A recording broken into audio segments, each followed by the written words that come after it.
लेकिन अब लोगों को बुलडोजर से तो डर लगता है। बुलडोजर से डर तो बड़े लोग, ऐसे लोग लगता है जो मैंने जो बहुत कानून को अपने हाथ में लेके चलते हैं। मैंने आप लोगों को बुलाया है बातचीत करने के लिए नहीं, आदेश देने के लिए बुलाया है। अभी तुरंत सारा बोरिया बिस्तर बंद करो और इस कैंपस से भाग जाओ।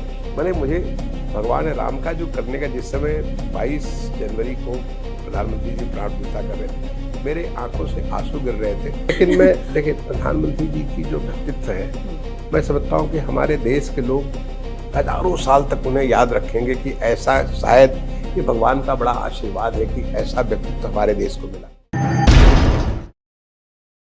चट्टानों पर खड़ा हुआ तो छाप रह गई पांवों की, सोचो कितना बोझ उठाकर मैं इन राहों से गुजरा। इतना आसान नहीं होता है बड़ा बनना, बहुत छोटे छोटे कदम मीलों तक रखने पड़ते हैं।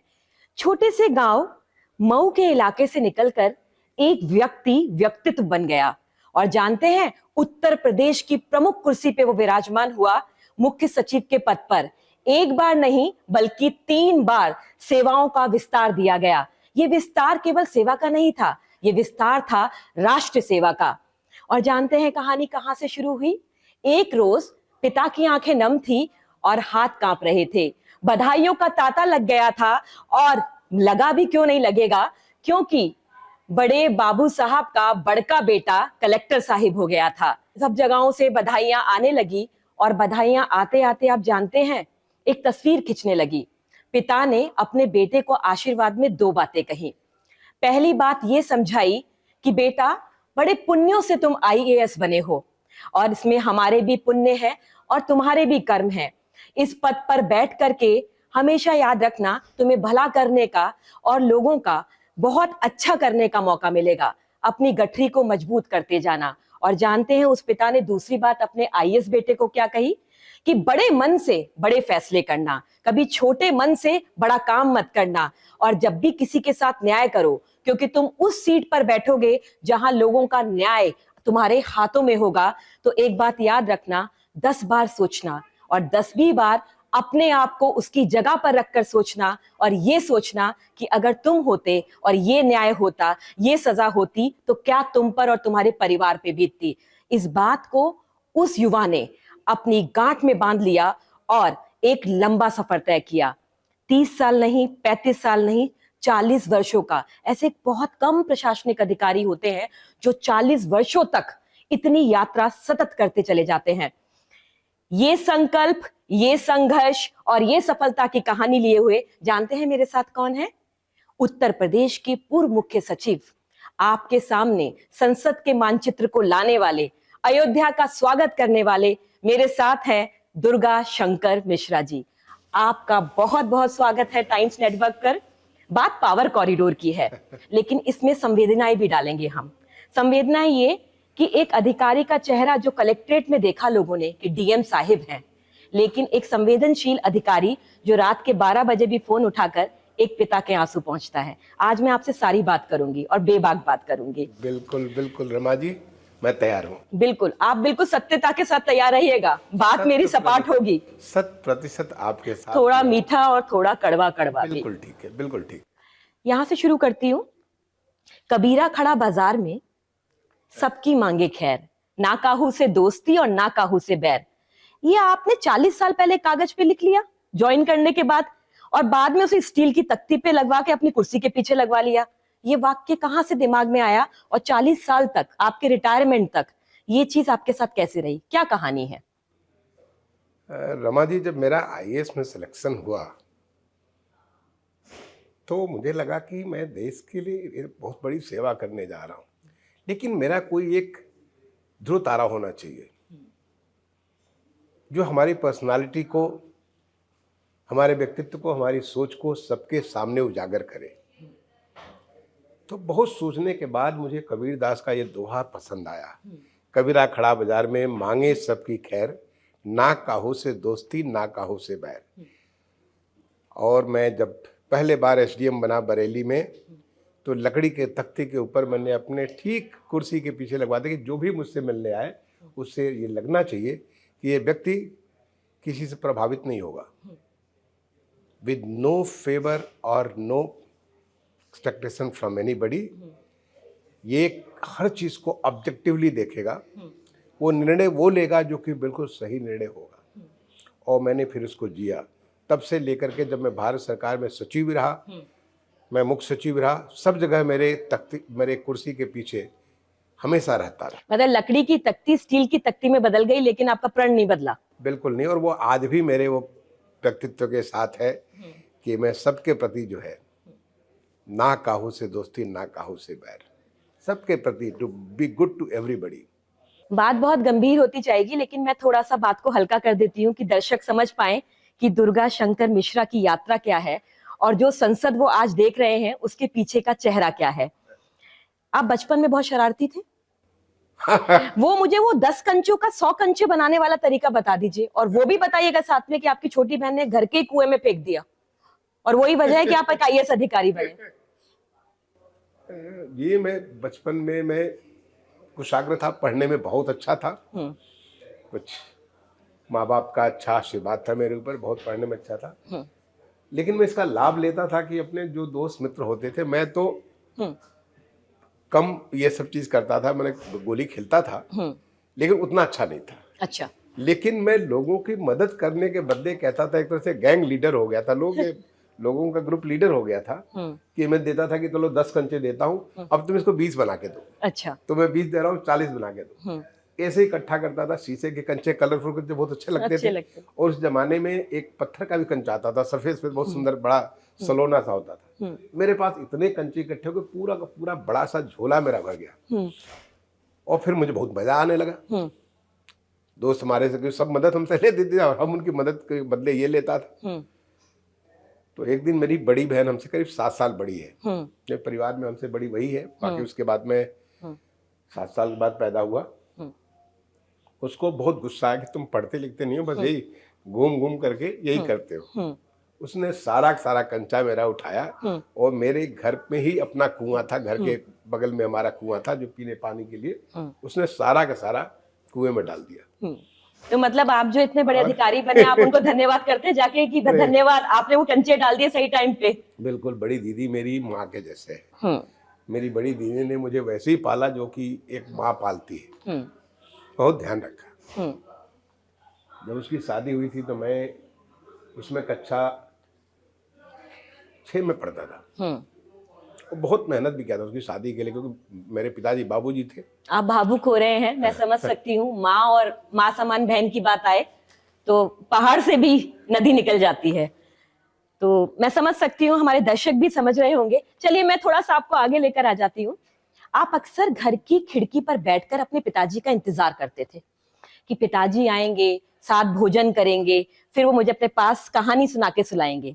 लेकिन एक रात ने आपकी जिंदगी पलट दी। आप छोटे से बच्चे हुआ करते थे, उस रोज आपके पिताजी ने आपको पढ़ाई के लिए कुछ बोला। मैं चाहती हूँ ये मोटिवेशनल बात आप जरूर बताएं, ताकि हर घर से एक बड़ा अच्छा नागरिक और एक बड़ा अच्छा अधिकारी निकले जो देश निर्माण के लिए समर्पित हो जाए।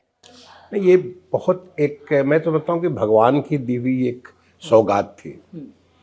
देखिए, हमारे पिताजी बड़े एक साधारण सी नौकरी में थे, ब्लॉक में बाबू थे। बाद में वो जिला नियोजन कार्यालय होता था, डिस्ट्रिक्ट प्लानिंग ऑफिस, वहाँ के बड़े बाबू तक बन गए थे। तो वो हर शनिवार की रात को आते थे। बलिया में पोस्टेड थे, पहले बलिया, गाजीपुर, बनारस, वैसी आसपास में पोस्टिंग होती थी। उस समय की मैं बात कर रहा हूँ जो आप घटना बता रही हैं। तो बलिया से रात में वो शाम को 6 बजे पकड़ते थे, बस पकड़ते थे और करीब 9 बजे तक हमारे घर आते थे। मैं उनका इंतज़ार करता था। इंतज़ार इसलिए करता था कि उस ज़माने में रूस के तरफ से बड़ी मदद होती थी, तमाम सारी किताबें बढ़ती थी मुफ्त में सारी किताबें ब्लॉकों के माध्यम से स्कूलों में बढ़ती थी, लोगों को बढ़ती थी। और बाबूजी करते थे, जो किताबें बढ़ती थी एक कॉपी हमारे घर जरूर लाते थे। दूसरा, बहुत पढ़ाई, बहुत ज़्यादा पैसा तो उनके पास था नहीं, तो गीता प्रेस की कुछ किताबें, जो अच्छी अच्छी किताबें, कुछ अच्छे लोगों के बारे में, साहसी बालकों के बारे में, अच्छे व्यक्तित्वों के बारे में, ऐसी कुछ किताबें भी 10 पैसे, 20 पैसे, 25 पैसे, बड़ी सस्ती किताबें आती थी, वो भी लाते थे। और मैं बचपन में पढ़ने का मुझे बहुत शौक, क्योंकि बाबूजी ने डाला, क्योंकि मैं लेता था और जब आते थे तो हमसे पूछते थे तुमने क्या पढ़ा है, उसमें क्या सीखा है। कुछ 2-4 प्रश्न पूछते थे मुझसे, तो मुझे बड़ा अच्छा लगता था और उसके लिए मैं इंतज़ार करता था, उनका इंतज़ार करता था। मैं आपको आश्चर्य होगा कि जान करके मैं करीब 11 साल का या 10 साल का रहा हूँगा। गाँव में मैंने एक लाइब्रेरी बनाई थी अपनी बड़ी अम्मा के नाम पे, सरस्वती पुस्तकालय। हमारे पिताजी के जो बड़े भाई थे उनकी पत्नी का डेथ हो गया था कैंसर की वजह से, तो उनका नाम सरस्वती मिश्रा था। तो मैंने सरस्वती पुस्तकालय के नाम से गांव में पुस्तकालय बनाया था और गांव के लोगों को ये किताबें मैं इशू करता था, क्योंकि मैं चाहता था कि गांव वाले भी पढ़ें। 15 दिन के बाद मैं उनसे किताबें वापस लेता था, तकादा करता था। ये सब भी मैं गाँव में करता था। बाबूजी आपका गुरुकुल थे? तो बाबूजी उस दिन आ रहे थे, तो उनके साथ कुछ बस में उनके साथ एक बच्चा बैठा। वो बच्चा जैसे मैं अभी कोट पैंट वगैरह पहना हूँ उस तरह से, सुंदर सा बता, बड़ा सुंदर सलोना बच्चा था। पूछे कि बेटा तुम कहाँ पढ़ते हो? बोला नैनीताल में। अच्छा। तो नैनीताल तुम्हारे लिए स्वर्ग जैसा था। हाँ बिल्कुल। मैंने हमने कल जनरल नॉलेज की किताब में जनरल नॉलेज नैनीताल पढ़ा था, हम सोच भी नहीं सकते नैनीताल कोई जा सकता है। तो बोले तुम्हारे पिताजी क्या करते हैं? तो बोला कि प्राइमरी स्कूल के मास्टर है। तो प्राइमरी स्कूल के मास्टर को तो हमारे बाबूजी से भी कम पैसा मिलता था। हमारे पिताजी को उस समय मुझे कल 250 के आसपास मिलता रहा होगा। प्राइमरी स्कूल के मास्टर को और भी कम मिलता था। तो बोले तुम्हारे घर पे खेती बाड़ी कितनी है, बाग बगीचा कितना है? तो गांव वाले तो यही सोचते हैं। तो बोला कुछ 4 बीघा जमीन है हमारे पास। अब तो उनके आश्चर्य का ठिकाना नहीं था। बोले तुमको फिर पढ़ाता कौन है नैनीताल में? बोला सरकार पढ़ाती है। सरकार पढ़ाती है। तो तब उन्होंने थोड़ा, जब उनको इसका उत्सुकता हुई तो उससे पूछा सरकार तुम क्यों पढ़ाती है? तो उसने पूरी कहानी सुनाई। उस जमाने में एक स्कॉलरशिप की योजना होती थी जो भारत सरकार का शिक्षा मंत्रालय करता था। ऐसे लोग जिनके फादर की इनकम 500 रुपये से कम को माहवारी हो और उनकी उम्र 11 साल से 13 साल की उम्र हो, उनका एक पहले स्टेट लेवल पे कंपटीशन होता था। मैंने हर जिले में परीक्षा होती थी, हर स्टेट से 100 बच्चे सेलेक्ट होते थे, उसमें हिंदी और गणित होता था। और उसके बाद पूरे ऑल इंडिया कंपटीशन होता था, जो इसमें सेलेक्ट हो जाते थे उनका ऑल इंडिया कंपटीशन होता था, उसमें से 100 बच्चे को सेलेक्ट होते थे। और उन बच्चों का सारा खर्चा जो है सरकार ले लेती थी। अच्छा। और भारत सरकार उनको सारी की सारी, चाहे पढ़ाई का खर्चा हो, उनके कपड़े का, आने जाने का, उनकी पॉकेट खर्च का, उनकी कोई अगर कहीं पे उनको जाना, घूमने के लिए जाना कोई स्कूल की तरफ से, उसका सब कुछ, एक तरह से अब सरकार के बच्चे बन गए। तो उस दिन जब बाबूजी आए, मैं इंतजार कर रहा था, तो उनके साथ खाना खाया। जब सोने गया तो मैं तो इंतजार करता कि मुझसे पूछेंगे कुछ गणित, कुछ हिंदी, कुछ किताबों के बारे में। वो पढ़ते सुनते मैं सो जाता था। वो हमसे पूछ रहे हैं कि भाई तुम, अगर तुमको बाहर भेजे पढ़ने के लिए तो जाओगे? तो मैं तो सोचा कि क्या पूछ रहे हैं। उसके पहले मैं केवल 2 जगह गया था। एक तो गाजीपुर, क्योंकि बचपन में मुझे बहुत डर लगता था। मैंने माँ को पकड़, माँ के बगैर मैं कहीं जा नहीं सकता था। अच्छा। माँ या बहन। तो बाबूजी मुझे ले गए थे, कोई ताबीज बांधने वाले थे, तो उनको ताबीज बंधवाने के लिए ले गए थे गाजीपुर जब पोस्टेड थे। और दूसरा बनारस, हमारे एक चाचा रहते थे, उनके पास गए थे। मतलब आप बचपन में से 2 जगह कोई बाहर मानते थे? बस गाजीपुर और बनारस। तो फिर जब उन्होंने पूछा तो उनका बिल्कुल जाएंगे। तो बोले तुमको कंपटीशन देना होगा। हम कंपटीशन तो जानते भी नहीं, कंपटीशन क्या होता है? हमने कहा दे देंगे। फिर बोले कि तुमको बहुत मेहनत करना पड़ेगा। हमने कर लेंगे, क्योंकि हमको तो कोई डर लगता नहीं था, बहुत कॉन्फिडेंस था। तो उसके बाद बोले चलो तुमको अगले साल तुम हमको अपने साथ ले चलेंगे।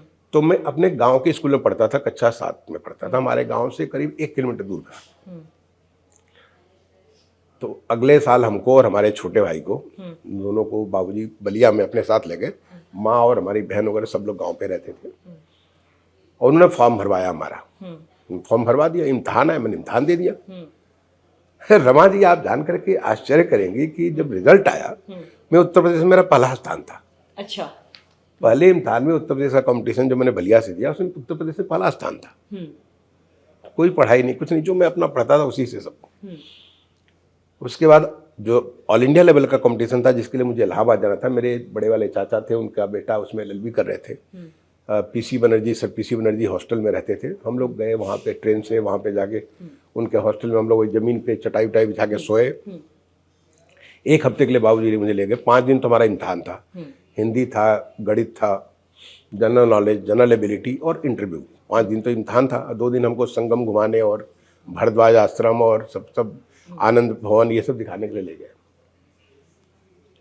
रिजल्ट आया, पूरे देश में मेरा 5वां स्थान था। अब आज मैं नहीं क्लेम कर सकता कि मैं इतना ज़्यादा ज्ञानी था, ये भगवान की इच्छा थी। और मुझे लगता है भगवान कि चाहते थे हम कि इसमें मैं एक जाऊं। सीख ये ले सकते हैं कि निरंतर अभ्यास करते जाओ, परिणाम अपने आप तय होने लग जाता बिल्कुल है। बिल्कुल, मुझे लगता है कि क्योंकि उसमें देखिए कुछ न मैंने कोई कोचिंग किया, ना कोई कोई इस पल किताब पढ़ा, ना हमको मालूम, ना हमारे पिताजी को मालूम है, लेकिन रिजल्ट इतना बढ़िया और मेरा सीधा सीधा एडमिशन रांची हो गया। हाँ। विकास विद्यालय, कहाँ मैं गांव से पढ़ा हुआ,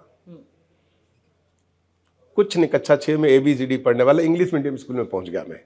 आप रांची पहुंचने से पहले दहाड़े मार के रोए थे अपने पिताजी के सामने। क्या हुआ था? जब हमको बाबूजी ले जा रहे थे छोड़ने के लिए, मैं इतनी बढ़िया स्कॉलरशिप थी वो, इसकी वजह से बाद में भारत सरकार ने बंद कर दी। उस स्कीम में जब वो बाबूजी हमको छोड़ने आते थे, उसका भी उनको TADA मिलता था। अच्छा। मैं अपने से एक पैसा खर्च, मैं समझ लिया कि सरकार का मैं पूरा बच्चा बन गया। अच्छा। मेरे ऊपर भी, मेरे पिताजी भी जो करते, सब कुछ सरकार देती थी। जब मुझे छोड़ने आ रहे थे रांची के लिए, शाम को हम लोग पहुंचने वाले थे, कुछ 1 घंटा बचा, बोले कि अब रांची आने वाला है, तो खूब रोना चालू कर दिया। तो उसके पहले कभी परिवार से अलग रहा नहीं था, उसके पहले मैं इतना एक्साइटेड था कि इतना दूर जा रहा हूँ, इतना बढ़िया। तो वहाँ मेरे सामने बैठे थे एक पांडे दंपति थे, वो लोग वहीं रहने वाले थे, रांची में काम करते थे। उन्होंने रोता देखा बच्चा रो रहा है, तो उन्होंने कहा चलिए आप मेरे घर चलिए। पूछा बाबूजी से, बोला कि हम छोड़ने जा रहे थे, रो रहा है। रात भर उन्होंने खूब अच्छे से कहानी सुनाई, अच्छे से पांडे जी की पत्नी ने खाना पीना खिलाया। अगले दिन मुझे जाकर के स्कूल में एडमिशन हो गया। और मुझे मुझे ख्याल है, वो- मुझे डेट भी याद है। हाँ, तारीख बताइए। 23 फरवरी 1973, अच्छा। जब मैं विकास विद्यालय में 23 फरवरी 1973 को विकास विद्यालय, वो विकास विद्यालय इतना बढ़िया स्कूल था। मैं समझता हूँ मेरी नींव रखी मैंने गांव के भी स्कूल में। कभी लौट के गए हैं इतना बड़ा अधिकारी मैं बनने के बाद? कई बार गया हूँ। गुरु दक्षिणा वापस की? बिल्कुल, बड़े उस स्कूल के लिए भी वही नहीं, मैं मुझे अपने गांव के आपके प्राइमरी मास्टर जी से पहली बार जब आपकी मुलाकात हुई, एक मंत्र देने के चक्कर में वो आपको ठाकुर जी के पास ले गए और ठाकुर जी के हाथ में था उस्तरा। आपका ब्रह्मांड से कनेक्शन कैसे कट गया, मुझे ये बताइए कि आपका ब्रह्मांड से कनेक्शन कैसे कटा उस उस्तरे के कारण? देखिए, ये भी बड़ी गजब की बात है। बाबूजी जब हमको छोड़ करके लंच तक हमारे साथ थे, एडमिशन का लंच किया, उन्होंने हॉस्टल में लंच किया, फिर छोड़ के चले गए, फिर मैं रोना चालू कर दिया। बट एनीवे, मेरे मास्टर, उसमें जो हेड मास्टर हमारे हाउस मास्टर थे, राम इकबाल सिंह जी, अभी थोड़े दिन पहले उनका देहांत हुआ है। बहुत बहुत प्यार दिया उन्होंने मुझे, अपने बच्चे जैसे मानते थे। तो मुझे वो लेके गए अपने साथ कि चलो तुमको बहुत रोडे, तुम्हारे कुछ लोगों से दोस्ती कराते हैं और तुमको एक गुरु मंत्र देते हैं। हमने कहा ठीक है। अब हॉस्टल में गुरु मंत्र देने के लिए मुझे सीधे अंदर ले गए। अंदर एक कमरे में ले गए, वहाँ पे कमरा में वो हम लोग ठाकुर जी कहा करते थे उनको, वो ठाकुर जी नहीं बल्कि नाई थे, उस्तरा वगैरह उनके साथ। वो गए, वहाँ बैठाया उन्होंने। अच्छा, मैं तो कभी गांव में तो जमीन पे बैठ के हम लोग बाल कटवाते थे, वहाँ कुर्सी पे बैठा दिया उन्होंने और सामने शीशा उसा लगा हुआ, मैंने ऐसा कभी देखा भी नहीं था। उस नाई ने एकाएक मैं जब बचपन में छोटा था तो मुझके मेरे आधे इंच के बाल होते थे और कम से कम 1 फीट तो नहीं लेकिन 9 इंच की तो चुंडी होती थी मेरी, पूरी मोटी चुंडी होती थी। और बचपन में यह था कि रोज नहा धो के पूजा पाठ करना और लगता था कि इसी चोटी से ही मैं ब्रह्मांड से जुड़ा हुआ हूँ। सारी ताकत, सारी पढ़ाई लिखाई, ज्ञान सब कुछ वहीं से आता था। अब उस नाई ने मुझे एक झटके में मेरे चुंडी को काट दिया। तो आपका ब्रह्मांड से कनेक्शन कट गया। मुझे लगा, मैं फिर वहां रोना चालू किया कि अरे ये तो मैं मूर्ख हो गया। मुझे लगा कि अरे ये कमाल की चीज है, अब तो मैं बेवकूफ बन गया। तो हमारा सारा जो ब्रह्मांड से बाबूजी बोलते थे कि देखो तुम जुड़े हुए हो, सब खत्म हो गया। लेकिन फिर उसके बाद धीरे धीरे जो है फिर मैं आपको मैंने फिर ढलना चालू हो गया। और चूंकि आपने मास्टर जी की बात कही थी, मैं मास्टर जी की एक बात मैं आपको याद करूँ, जिन मास्टर जी को मैं बहुत याद करता हूँ। गुरु हैं? हमारे गुरु हैं, हमारे प्राइमरी स्कूल के मास्टर, हमारे गांव के प्राइमरी स्कूल के मास्टर। उनका नाम था मिश्री लाल जी, जिनके लिए आप IAS बनने के बाद कपड़े लेके गए थे। हाँ, जब IAS का सिलेक्शन हुआ, मुझे उन्होंने बहुत प्यार दिया। हमारे गांव के बगल के थे, वो अनुसूचित जाति के थे, लेकिन इतना उनका सम्मान था। हमारे घर में भी आते थे तो जब तक मिश्री लाल जी बैठेंगे नहीं तब तक हमारे बाबूजी भी नहीं बैठते थे, इतना उनका सम्मान होता था। जब मैं IAS के सिलेक्शन के बाद मैं अपने गांव गया और पहले तो अपने देवता का प्रणाम किया, फिर माँ बाप का प्रणाम किया, फिर मैं चला गया मिश्री लाल मास्टर के यहाँ। हाँ जी। उनसे मैं मिला हम्म तो उनके घर पे वो थे नहीं मिले, तो उनके खेत में मैं गया। उन्होंने बताया कि वो गए खेत में घास छिलने के लिए गए, मैं अपनी गाय के लिए, तो उनके खेत में गया। मैंने वो दृश्य अभी आपसे मैं बोल रहा हूँ, मुझे ध्यान आ रहा है। वो नीचे बैठे हुए मुझे ऐसे देख, तो मालूम था कि मैं आईएएस बन गया। आईएएस बन गए आप। वो एक टक देखते रह गए। वो फिर खड़े हुए रोते हुए मुझे ऐसे पकड़ लिए जैसे अपना बच्चा जो है।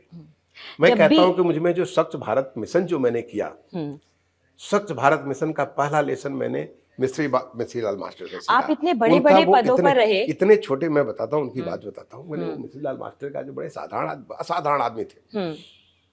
सोचिए, हम लोग को बचपन में बोलते थे कि तुम लोग, हम लोग गांव में तो क्या है, चना खाते हैं, चना का भूजा खाते हैं, चना का जो है वो भुना हुआ क्या बोलते हैं, राह खाते हैं, या मूंगफली खाते हैं, इस सब चीज खाते हैं, गन्ना चूसते हैं। वो पहले आदमी थे जिन्होंने मुझे कहा कि बेटा कुछ भी करो, गन्ना चूसना तो एक जगह सारा छिलका रखो और उठा के ले जाकर कूड़ेदान में डाल दो उसको। तुम अगर मूंगफली खाते हो तो मूंगफली के दाने को सब एक जगह उसके खोल के रखो और उसको ले जाके डाल दो। जब तुम शौचालय के लिए जाते हो, हम लोग शौच के लिए खेत में जाते थे, ले शौच करने के बाद मट्टी उठाओ और उसको पूरा ढक दो ताकि उसके ऊपर मक्खी न बैठने पाए। ऐसी ऐसी चीज हमें सिखाते थे। वो सारी बातें मेरे ध्यान में, मैं बताऊं, बचपन में जब मैं छोटा सा बच्चा था, तो हमारे प्राइमरी स्कूल के हेडमास्टर थे। छोटा सा स्कूल था, एक कमरे का स्कूल, आधा उसका बरामदा, बाकी तो हम लोग पेड़ के नीचे पढ़ते थे। लेकिन जो संस्कार मिस्त्री लाल जी ने दिया, वो संस्कार हमारे साथ हमेशा हमेशा के जुड़ गए। फिर जब आप कलेक्टर बने, आपने एक यात्रा तय की उच्च अधिकारी के पद तक, ये जितने अभियान आपने बनाए, कहीं ना कहीं गुरुजी आपके मास्टर साहब पीछे थे उसके। वो भी थे और तमाम लोग, और मतलब बहुत जगह से मेरा आदत रही कि जिससे जहाँ सीखने को मिले। मैं तो हमारे गांव के हमारे बड़े भैया लोग आते थे बनारस से, कपड़े आयरन करने के लिए भेजते थे, मैं जाता था आयरन करने के लिए, तो मैं देखता रहता आयरन कैसे करता है, कैसे मोड़ता है, कहाँ पे इसको इस्त्री करता है। और उसका आदत ये हुआ कि मैं भविष्य में कभी खुद किसी से सीख गया उससे। या हमारे गाँव में हमारे जो हलवाए थे, हमारे वो जैसे गांव में खटिया बुना जाता है, उनको देख के मैं खटिया बुनना सीख गया। मैं खटिया बुनने में बहुत एक्सपर्ट हो गया था। जो हम लोग का खेत से आता था, अनाज आती थी और उसको ओसाना कहते हैं, उनको देख के मैं कहता था, बुन्नू काका हमको भी करने दो, तो मैं करता था। मैंने ये सब चीज़ इतना मजा आता था सीखने में तो बहुत, और आज भी मैं लगातार सीखता रहता हूँ। मैं बता दूं, अगर आपके पास भी मैं कुछ अच्छी चीज़ देख रहा हूँ, आपको तो नहीं पता चलेगा कि मैं आपसे सीख रहा हूँ, लेकिन मैं आपसे उन चीज़ों को सीख रहा हूँ, क्योंकि मैं अपने अंदर कुछ चीजें आपसे मैं हृदयंगम करता रहता हूँ। ये मेरी आदत बचपन में पता नहीं बाबूजी ने डाली कि मिस्त्री मास्टर ने डाली, किसने डाली, लेकिन मैं हर कोई में अगर कुछ भी नया चीज देखता हूँ, दिखता है कि इसका कुछ है, उनको बगैर बताए मैं उनको गुरु मान के प्रणाम कर लेता हूँ। एक सवाल आज से जोड़ते हुए कि हम जब भी नई पार्लियामेंट को देखते हैं तो मुझे दो तस्वीरें नजर आती हैं। मैं एक पत्रकार के तौर पे नहीं, मैं एक आम आदमी के तौर पर आपसे सच्चा सवाल करना चाहती हूँ कि मुझे पुरानी संसद दिखाई देती है, मुझे नई संसद दिखाई देती है। नई संसद में ऐसा नया क्या है कि मैं पुरानी संसद भूल जाऊं? आप आज मुझे बताइए। देखिए, मैं तो कहूंगा कि ये देश की जो नई संसद है, हमारे माननीय प्रधानमंत्री जी का वो व्यक्तित्व है, जो नए भारत की जो सोच है, जो विकसित भारत की सोच है, उसका ये परिणति है। हम तो एक साधारण से सिपाही है, हमको ये मौका मिला, भगवान ने ये मुझे मौका दिया कि मैं ऐसा कुछ सोचूं। आप पीछे मानचित्र पे काम कर रहे थे, इस चीज को मैं जमीन पे लाऊं। देखिए, उसमें आज की जो हमारी नई संसद है, ये हमारे देश के लोगों की, देश के लिए बनाई हुई संसद, देश के द्वारा बनाई हुई संसद है। आप जानकर के आपको आश्चर्य होगा कि इस संसद में हमारे सारे राज्यों से कुछ सामान वहां लगा हुआ है। अच्छा। कहीं से शिल्प आया हुआ है, तो कहीं से पत्थर आए हुए, तो कहीं से जो है नक्काशीदार कुछ चीज आया हुआ है, कहीं पे कालीन आया हुआ है, कहीं से कुछ।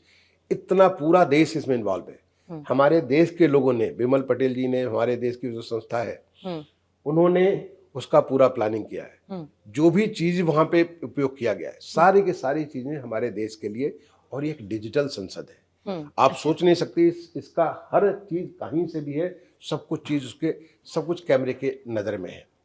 इतनी सेफ संसद है। हम पुरानी संसद की बुराई नहीं करना चाहते, उसकी बहुत सारी बातें, बहुत कन्वर्सेशन पीछे हो चुका है। न केवल हमारे लिए अपर्याप्त थी, बल्कि हमारे माननीय संसद, जो कि हमारे देश का पूरा नीति नियंता है, उनके लिए सेफ भी नहीं थी। उसमें बहुत सारी ऐसी कमियां थी। लेकिन इस संसद में वो सारी की सारी बातों को ध्यान दिया गया। और सबसे बड़ी बात, हमारे माननीय प्रधानमंत्री बहुत ऐसी ऐसी बातें उसमें डाली हुई हैं जिसको अगर मैं बात करूँ तो घंटों में उसी पे बात करता रहूँगा, जो कि उतर के उनसे जो लर्निंग होती थी, वो कहते थे इस तरह चीज़ का ऐसा हो जाता था। उसका करने के लिए पूरी पूरी कोशिश करके हम लोगों ने किया। और एक सबसे अच्छी बात आपको बताऊँ मैं, हाँ। इस संसद में इसका जो हमारा जो देश का जो नेशनल बर्ड है मोर, पिकॉक, हाँ, मोर, आप जब अगले बार आप जाइए लोकसभा में जाके देखिए, आपको चाहे टेपेस्ट्री हो, चाहे चारों तरफ मोर दिखता है, बेंचेज हैं, चाहे आपके झरोके हो, चाहे छत हो, छत को भी आप सर देखिए, आपको मोर ही नजर आएगा। और मैं राज्यसभा में घुस जाऊं तो मुझे क्या दिखेगा? आपका सारा जो नेशनल फ्लावर हमारा कमल है, लोटस फ्लावर, इतना पवित्र फूल होता है, सभी जगह लोटस लोटस नजर आएगा। आप अगर उसके आंगन में, मुझे नहीं मालूम, मैंने तो आज तक बहुत देशों में देखा है, किसी देश की संसद में आंगन नहीं होता है। इस देश की संसद में आंगन है, जहाँ पे हमारा जो नेशनल ट्री है, पीपल। मुझे इस पीपल के पेड़ की कहानी आपसे ही सुननी है, क्योंकि आप वो व्यक्तित्व हैं जिसने खाली संसद के ऊपर मीनार बनते हुए देखा है। एक पीपल का पेड़ था बीच में, उसको प्रधानमंत्री जी कटवाना नहीं चाहते थे। आपने क्या किया कि वो आज भी पीपल का पेड़ वहां पर है? वहां पे जब ये जगह तय की गई, तो उस जगह पे बाकी सब चीज को हम हटा सकते थे, लेकिन पीपल का विराट वृक्ष था, अगर उसको हटाते तो बहुत बड़ा नुकसान होता। तो इसके लिए हम लोगों ने जो एक्सपर्ट बर्ड लोग हैं उनको बुलवाया। अच्छा। तो बुला के उनको समझने की कोशिश की, क्योंकि वहां तो मैं बहुत ब्लास्ट करना था, मुझे पूरा बेसमेंट पे बहुत सारी चीज करना था। काफी पत्थर भी है वहां पे। उन्होंने वो जो भी तरीके बनाए, वो सारे के सारे तरीके अपनाए गए कि जिस पीपल के पेड़ का जो है जैसा है वैसा ही बना रहे, और उस पीपल को रोकने के लिए उसको आंगन के अंदर लाया गया। अच्छा। तो वो हमारे संसद भवन के आंगन में वो पीपल है। और वहां पे माननीय प्रधानमंत्री जी ने बरगद का भी पेड़ लगाया है। तो हमारा जो नेशनल ट्री और जो हमारे संसद का जो मुकुट है, जो सर के ऊपर धारण करते हैं, वो नेशनल सिंबल है हमारा, अशोक स्तंभ। तो मुकुट उसका जो अशोक स्तंभ का है, और बाकी जितने नेशनल सिंबल है सारे के सारे हैं। इनफैक्ट इतना बढ़िया पार्लियामेंट मैं तो नहीं समझता हूँ कि किसी देश में इतना सुंदर, इतनी अच्छी चीज, इतनी बड़ी कृति होगी। पहले कहा जाता था कि अरे कोई बहुत अच्छी चीज बना रहे हैं तो बड़ा समय लगेगा, लेकिन आपके साथ एक चीज है, आपके बारे में किसी से भी पूछे तो कोई व्यक्ति बुराई करे भलाई करे, एक चीज कहते थे कि टाइम लिमिट दे दीजिए, ये अधिकारी ऐसा है कि टाइम से पहले उसको पूरा कर देगा। संसद इतनी जल्दी बनकर खड़ी हो गई। Less than 2 years, तो 2 साल में कैसे मतलब कैसे प्लानिंग, क्योंकि आपने इससे पहले आगरा में भी ऐसे काम किए? नहीं, आगरा नहीं, मैंने पूरा जो अर्बन सेक्टर या चीफ सेक्रेटरी भी मैं था, हर जगह जहां भी रहा मैं। देखिए, ऐसा समय सबसे ज्यादा महत्वपूर्ण होता है। आज देखिए, जो प्रगति की बैठक होती है किस बात के लिए होती है, कि ताकि जो बहुत पुरानी चीज आज पूरा करने के लिए होता है, क्योंकि हम लोग कमिटमेंट को पूरा कंप्लीट नहीं, समय से पूरा नहीं करते। इस संसद को बनाने के लिए मैं बताऊं कि न केवल संसद डिजिटल है, इसको पूरा प्रोसेस डिजिटल बनाया। अच्छा। हर हफ्ते में इसको पूरा का पूरा डिजिटली इसको जो है पूरा रिव्यू करता था, कैमरा देखता था, कैमरे से उसका मैंने वीडियो देखता था, उसका फोटो देखता था, उसका सारा रिकॉर्डिंग हमारा ऑनलाइन, उसका जो हमारी मीटिंग्स होती थी पर्सनली जाके देखता था। हर हफ्ते में एक बार तो जरूर जाता था। संसद का डिजिटल क्या स्वरूप है जो आप अभी बता रहे थे? वो तो देखिए, संसद का डिजिटल का मतलब हुआ कि संसद का जितना सारा काम धाम है, चाहे कितने लैंग्वेजेस में कर रहे हैं, रिकॉर्ड कर रहे हैं, सब कुछ ही तो डिजिटल है।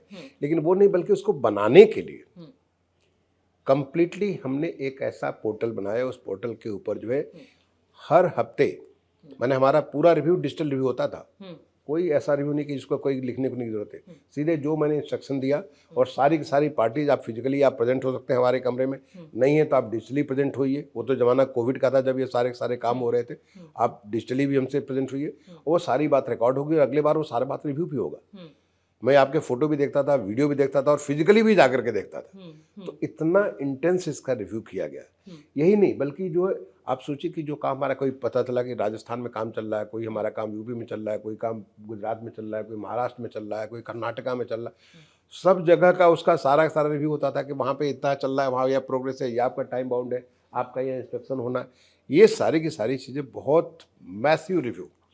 और मैं समझता हूँ कि ये इसकी वजह से जो हमारा इतना बड़ा काम था 2 साल से कम में, और खर्चा कितना हुआ, लेस देन 1000 करोड़। लोग पहले सोचते थे कि 10-20-10 हज़ार करोड़ रुपये लग जाएगा बनाने में, कहाँ, लेस देन 1000 करोड़, उतने में आप एक पुल बनाते हो। वो हमारी संसद इतनी बड़ी संसद बन करके तैयार हो गई और हमें इस बात का प्राउड है। मैं तो कहता हूँ ये तो भगवान का इतना बड़ा आशीर्वाद है जो कि मुझे मिला कि ये काम करने का मौका मिला। एक आदेश आता है या उसको कहा जाए संदेश आता है, आपको बोला जाता है कि आप अपनी अगली यात्रा उत्तर प्रदेश लखनऊ की तय करें और वहां के मुख्य सचिव पद की शपथ ग्रहण कर लें, वहां पे जाके से ज्वाइन कर लें। मन तो आपका टूटा क्योंकि फीता कटना बाकी था, लेकिन दूसरा सवाल यही जोड़ देती हूँ ताकि पूरा जवाब दें। लेकिन प्रभु कृपा आप पे हो गई कि आपको रामलला का अयोध्या में उस फीता कटते हुए की सारी व्यवस्था करने का मौका मिल गया। इस परिदृश्य को कैसे देखते हैं आप एक अधिकारी के तौर पर? बिल्कुल, मुझे ऐसा लगता था, देखिए क्योंकि मैं इतना ज़्यादा न केवल संसद में बल्कि पूरे सेंट्रल विस्टा में उसकी पूरी पूरी प्लानिंग जमीन से, और हमारी जो आर्किटेक्ट कंपनी जो थी हमारे साथ जो लगी थी उनके साथ, CPWD के साथ, सारा सारा इतना मैं उसमें गहनता से घुस गया था। आपको जानकर आश्चर्य, जैसे कि आज पूरी जो सेंट्रल विस्टा के ऊपर हमारे ये हटमेंट बने थे अंग्रेजों के समय, जिसमें जो आज की डेट में राष्ट्रपति भवन है, उस समय वायसराय हाउस हुआ करता था। नॉर्थ ब्लॉक साउथ ब्लॉक था, वो भी उस वायसराय का ऑफिस और तमाम सारे ऑफिस होते थे। उसको बनाते इसमें बहुत सारे घुड़साल वगैरह यहाँ पे उनकी सिक्योरिटी सेफ्टी के लिए, क्योंकि दिल्ली तो ज़माने में तुगलकाबाद था या शाहजहांबाद था, इधर तो दिल्ली था ही नहीं, ये पूरा पूरा खाली था। अरावली के ऐसे इस प्रकार के जो जंगलात हुआ करते थे, अब वहाँ पे हमारे सारे मिलिट्री के लोग रहते थे। अब उन लोगों को हटाने के लिए सारा, आज तो देखिए सारा इतना बढ़िया देश का one of the most modern offices बने, वो एक साल में बना था पूरा पूरा, चाहे अफ्रीका एवेन्यू के ऊपर बना हो, चाहे वो कस्तूरबा गांधी मार्ग के ऊपर बना हो, एक साल के भीतर बना। और प्रधानमंत्री जी ने उद्घाटन की, इतना खुशी हुई मुझे। लेकिन कितना अच्छा होना कि बाकी परियोजनाएं भी इतनी जल्दी पूरी हो देश में। लेकिन इसके जो परिप्रेक्ष्य में मैंने आपको बता रहे, जो ये जो सारी जो पूरी एक्टिविटीज हो रही थी, तो मुझे ऐसा लगता था, देखिए एक ऑफिसर होने के नाते बहुत कम्युनिटी के साथ काम करे, मुझे लगता था कि शायद सरकार मुझे 1 आध साल तो मुझे और काम कराने का देगी। कम से कम इस पार्लियामेंट को 15 अगस्त 2022 जो माननीय प्रधानमंत्री का आज़ादी का अमृत महोत्सव जो लेके चल रहे हैं, उसके पहले उद्घाटन कराने तक का तो मुझे मौका मिलेगा, ऐसा मुझे लगता था। मैं किसी से कहा नहीं था, लेकिन आपको तो लखनऊ भेज दिया। आज मैं पहले बार बोल रहा हूँ, लेकिन मुझे ऐसा लगता था, मेरे मन में ऐसा भाव आता था कि मैं शायद इस पार्लियामेंट का उद्घाटन करना कितनी बड़ी चीज़ है कि देश के नीति नियंता जो है उन लोगों के बैठने की जगह, जो देश का एक डेमोक्रेसी का टेम्पल है, उस टेम्पल को मैं उद्घाटन करा लूंगा। ये बहुत बड़ा, मुझे बड़ा अचीवमेंट लगता था लाइफ में। भगवान से कभी कहेंगे देखिए मैंने ये काम करा के आया, आपके पास वापस आया।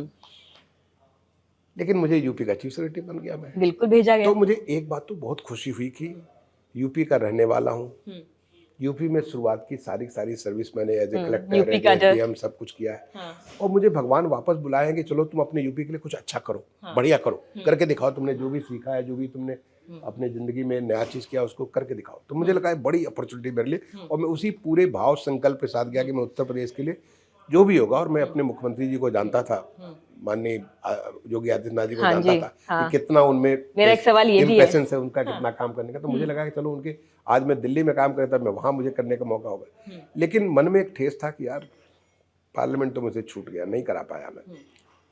लेकिन मुझे नहीं मालूम था कि मैं देश का पार्लियामेंट, जो हमारा टेम्पल ऑफ डेमोक्रेसी को मैं नहीं उद्घाटन करा पाया, तो मुझे तो मौका मिलने वाला था भगवान राम, जो पिछले 500 साल से लोग जिसका इंतजार कर रहे थे, उनका जो प्राण प्रतिष्ठा होने वाला था, वो करने का मुझे मौका मिलने वाला था मुख्य सचिव के रूप में। मैंने सोचा था कि मुझे 2.5 साल का मौका मिल जाएगा, इतना मैं 1 साल के लिए बन करके गया। 3 बार मुझे लगता है कि चीफ सेक्रेटरी के पद पे सेवा विस्तार बहुत रिकॉर्ड है। मुझे जानकारी नहीं, लेकिन मुझे लगता है कि शायद किसी का बहुत मुश्किल है, 40 साल की सर्विस, शायद किसी का न हुआ हो। लेकिन फिर भी मुझे भगवान राम का जो करने का, जिस समय 22 जनवरी को प्रधानमंत्री जी प्राण प्रतिष्ठा कर रहे थे, मेरे आंखों से आंसू गिर रहे थे, इस खुशी के आंसू को, भगवान देखो तुमने डेमोक्रेसी का टेम्पल नहीं, लेकिन अपने ही टेम्पल को शुरुआत कराने का मौका मुझे दे दिया। ये बहुत बड़ा मेरी जिंदगी का अचीवमेंट था। आपके ही उत्तर से मैं अपना नया प्रश्न उठा लेती हूँ। बहुत कम अधिकारी, बहुत कम उच्च अधिकारी ऐसे होंगे जिन्होंने 2 बड़े ताकतवर लोगों को काम करते हुए बहुत करीब से देखा होगा, बहुत करीब से देखा होगा। आपने देश के प्रधानमंत्री नरेंद्र मोदी जी के भी मानचित्र पर काम किया, उनके नेतृत्व में भी काम किया, फिर आप लखनऊ पहुंच गए, योगी आदित्यनाथ के साथ भी आपने काम किया चीफ सेक्रेटरी के तौर पर। दो ताकतवर लोग, दोनों के साथ काम करने वाले जो कार्यकाल आपका रहा, उसको आप किस तौर पे याद करेंगे? क्या नया देखा इन दोनों में आपने? देखिए, हर आदमी की अपनी खूबी होती है। हाँ, मुझे दोनों की एक एक खूबी बताइए, बुराई बता हमारे सके तो नहीं, नहीं, देखो, खूबियां बताइए। लेकिन मैं देखिए, प्रधानमंत्री जी की जो व्यक्तित्व है, मैं समझता हूँ कि हमारे देश के लोग हजारों साल तक उन्हें याद रखेंगे कि ऐसा, शायद ये भगवान का बड़ा आशीर्वाद है कि ऐसा व्यक्तित्व हमारे देश को मिला, जिसने देश की जिस हालत से निकाल करके आज वो विकसित भारत के रास्ते पर ले जा रहा। मुझे पूरा कमिटमेंट है, पूरा विश्वास है, मुझे 100%, कोई डाउट कहीं से नहीं नजर आता कि देश विकसित बनेगा, क्योंकि उनके साथ जो मैंने काम करके देखा है, जो देखो, अर्बन में मैं एक साथ 6 मिशन चलाता था। अच्छा।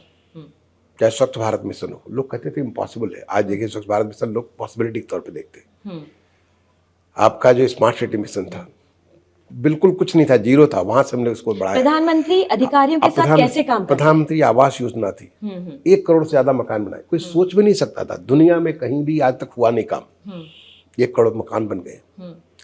आपका सोचिए, अर्बन लाइवलीहुड मिशन का जो कार्यक्रम था, कमाल का कार्यक्रम था। पीएम स्वनिधि, जो रेहड़ी पटरी वाले थे, उनका कमाल का काम था, मैंने सोच नहीं सकते थे लोग। जब मैं शुरुआत किया था, मुझे लगता है माननीय प्रधानमंत्री जी के सामने जब मैंने इस बात को रखा था, उनके अलावा किसी को विश्वास नहीं था, अकेले वो रहे होंगे जिसको, क्योंकि उसमें कोविड का जो बुरा दौर था, उस बुरे दौर में जब उन्होंने कुछ लोगों को बुलाया था, कुछ अधिकारियों की, बताइए क्या क्या चीज़ कर सकते थे, मैंने उसमें ये बात रखी थी। अच्छा।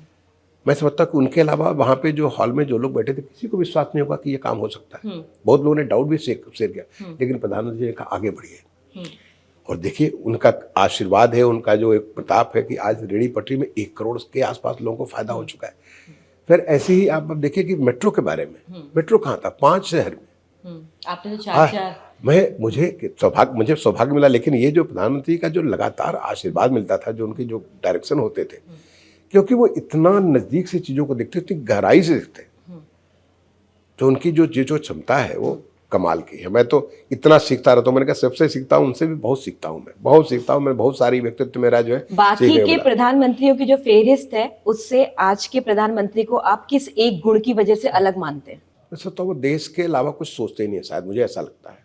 अच्छा। मुझे ऐसा लगता है, आप पता नहीं, मतलब मुझे ज्यादा कुछ नहीं कहता, मुझे लगता है कि वो, उनको हर समय देश ही नजर आता है, वो देश के प्रति इतने कमिटेड, मुझे लगता है कि एक तरह से इम्पॉसिबल टाइप का चीज है, जो कि हर समय। अगले साल चुनाव है उत्तर प्रदेश में, 2027 दस्तक दे रहा है। आपने योगी जी के साथ भी काम किया है, बहुत बड़े बड़े ऑपरेशंस डील किए हैं, बड़े गंभीर मुद्दों पे बड़े सुंदर फैसले आपने किए हैं। आप इस तस्वीर को कैसे देखते हैं? उत्तर प्रदेश के भविष्य की तस्वीर को कैसे देखते हैं? देखिए, उत्तर प्रदेश में जो पिछले माननीय योगी आदित्यनाथ जी के कार्यकाल में जो परिवर्तन हुआ है, उत्तर प्रदेश बहुत संभावनाओं का प्रदेश है। मैं वहाँ का रहने वाला हूँ, वहाँ का बहुत सारा मतलब नज़दीक से काम किया, देखा मैंने, लेकिन वो एक निराशा के उसमें चला गया था।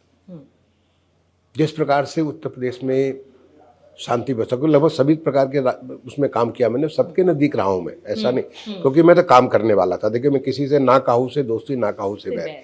मुझे योगी आदित्यनाथ जी साहब के साथ भी जो काम करने में मजा आया, मजा वैसे हर जगह काम करने का, लेकिन उनका जो ये है कि जिस प्रकार से उन्होंने जो माहौल बनाया उत्तर प्रदेश को, आप सोचिए कि आज शांति व्यवस्था के नाम पे आप कहीं भी किसी भी इलाके में रात में भी कोई लेडी जाए, उसको डर नहीं लगता है। पहले आप हजरतगंज में भी जाने में आपको डर लगता था कि कहाँ गोली चल जाए। हजरतगंज जो कि लखनऊ का बिल्कुल खास है, वहां पे भी लोगों को डर लगता है। लेकिन अब लोगों को बुलडोजर से तो डर लगता है। बुलडोजर से डर तो बड़े लोग, ऐसे लोग लगता है जो मैंने जो बहुत कानून को अपने हाथ में लेके चलते हैं, सबके ऊपर बुलडोजर नहीं चलता है। बुलडोजर तो वहां चलता है जैसे लोगों को, लेकिन लोगों के मन में इस बात का विश्वास है कि भाई हमारे यहाँ सुरक्षा है, हम सेफ है। दूसरा, विकास को अगर लेकर के चलिए, आप देख लीजिए कि जो कृषि में विकास हुआ है, गन्ना में विकास हुआ, मुझे गर्व है इस बात के लिए कि मैं उत्तर प्रदेश के हर एक प्लॉट को हमने डिजिटली उसको मैप कर दिया है। हर प्लॉट का अपना आइडेंटिटी है।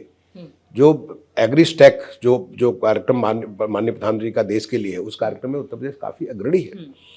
आप उसका गन्ना के बारे में देख लीजिए, शुगर के बारे में इतने सारे उनके हमारे किसानों को उनको नुकसान होता था, आज देखिए उनको कितना पेमेंट कर, 2.5 लाख करोड़ रुपए का पेमेंट हो चुका है इन लोगों को, जो किसानों को पेमेंट हो चुका है। आज उनको कोई बकाया उनके ऊपर नहीं रहता। आप इंडस्ट्री को लेकर के देख लीजिए, उत्तर प्रदेश इंडस्ट्री के लिए किसी जमाने में कानपुर देश का 8वां बड़ा शहर माना जाता था। उत्तर प्रदेश कहीं का नहीं लगता। उत्तर प्रदेश लगता था कि नोएडा अगर न हो तो उत्तर प्रदेश कोई नाम न देने वाला हो, और नोएडा इसलिए कि वो दिल्ली के एनसीआर में था। आज उत्तर प्रदेश में जब हम लोगों ने ग्लोबल इन्वेस्टर समिट हुआ और माननीय मुख्यमंत्री से बात हो रही थी, तो हम लोगों के सामने उन्होंने लक्ष्य रखा कि कम से कम 10 लाख करोड़ का एमयू होना चाहिए। ऐसा हुआ? हमने कहा कि बिल्कुल होगा सर, 10 लाख करोड़ आपका लक्ष्य है, क्योंकि उसके पहले उत्तर प्रदेश से पहले जो हुआ था 80,000 करोड़ का हुआ था। उन्होंने कहा 10 लाख करोड़ का होना चाहिए, जो कहीं न हुआ हो। और फिर पूरी व्यवस्था को हमारी पूरी टीम, मैंने हम सब लोगों ने मिलकर के माननीय मुख्यमंत्री जी के उनके मार्गदर्शन में जो व्यवस्था तय, कंप्लीट डिजिटल, ऑनलाइन 100% 24/7 कहीं से कहीं भी से आप इस्तेमाल कर सकते हैं। और रिजल्ट कितना आया? 35.5 लाख करोड़ रुपए के एमयू हुए। जिस प्रकार से कार्रवाई की, कैसे हुआ तो अपने आप में पूरी कहानी है, कैसे कर सकते हैं। लोग कहना चालू कि ये सब फर्जी है, ये तो सब सारा लोगों ने ऐसे कागज पे साइन कर दिया कुछ। उसके पहले कोई हिसाब किताब नहीं होता था। जैसे मैं ही पूछता था लोगों से भी कि कितना हुआ, लाओ हिसाब लाओ, तो हिसाब नहीं लाते थे, दिखाते नहीं थे। मैंने कहा ऐसे तो काम नहीं चलेगा, सब कुछ डिजिटल होगा जिसमें कहीं कुछ गड़बड़ नहीं कर सकते हो। तो जब लोगों ने कहा ना फर्जी, हमने कहा चलो दिखाता हूँ, काम करना चालू किया। और पहला जो हमारा ग्राउंड ब्रेकिंग सेरेमनी हुआ, मैंने हमारा जो ग्लोबल इन्वेस्टर समिट हुआ था वो हमारा हुआ था 2023 के फरवरी में।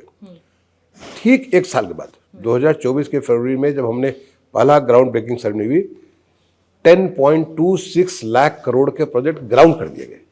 मैंने 10.25 लाख करोड़ जो लक्ष्य रख रहे थे, मुख्यमंत्री जी ने रखा था, वो तो हमने तो उतना ग्राउंड कर दिया। उसके बाद कितना हुआ मुझे मालूम नहीं, क्योंकि मैं तो जून में वहाँ से निकल के चला आया और मैं पीछे मुड़ करके बहुत ज़्यादा नहीं देखता हूँ, क्योंकि फिर कभी खुशी भी होती है, कभी दुख भी होता है, इसलिए मैं पीछे नहीं मुड़ के देखता। जब कोई एसडीएम या कलेक्टर एक जगह से दूसरी जगह जाता है, कुछ तो सम्मान के साथ जाते हैं, कुछ झोला बांध के जाते हैं, और कुछ जाते हैं और उनके लिए नारे लगते हैं।